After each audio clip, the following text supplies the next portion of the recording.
Elon মাস্কের নেতৃত্বে যুক্তরাষ্ট্রে একটি উদ্যোগ নেওয়া হয়েছে যার লক্ষ্য হলো সরকারি খরচ কমানো। এই উদ্যোগের নাম department of government efficiency dose এবং তারা একটি ডিজিটাল ট্র্যাকার তৈরি করেছে যার নাম ডোজ ক্লক। এটি এমন একটি অনলাইন টুল যা দেখায় সরকারের কোথায় কত খরচ কমানো হচ্ছে এবং এর ফলে সাধারণ জনগণ কতটা উপকৃত হচ্ছেন।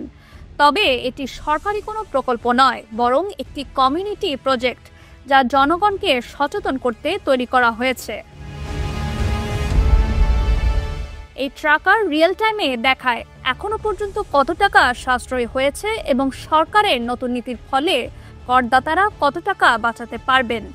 2026 সালের 4 জুলাইয়ের মধ্যে $2 ট্রিলিয়ন সাশ্রয়ের লক্ষ্য নিয়ে কাজ চলছে।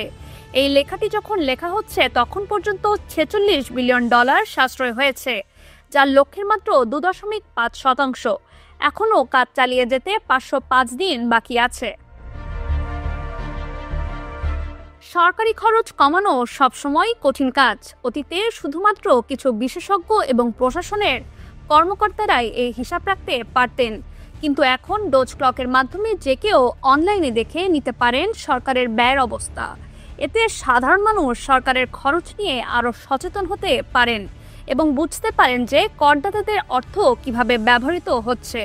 তবে এটি কোনো সরকারি প্রকল্প নয়, এটি সাধারণ জনগণের জন্য তৈরি একটি টুল যা সরকারি ব্যয়ের তথ্য সহজভাবে তুলে ধরে।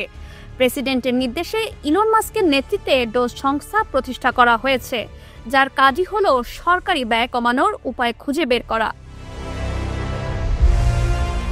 সরকারি ব্যয় কমানো সব দেশের জন্যই গুরুত্বপূর্ণ বিষয়।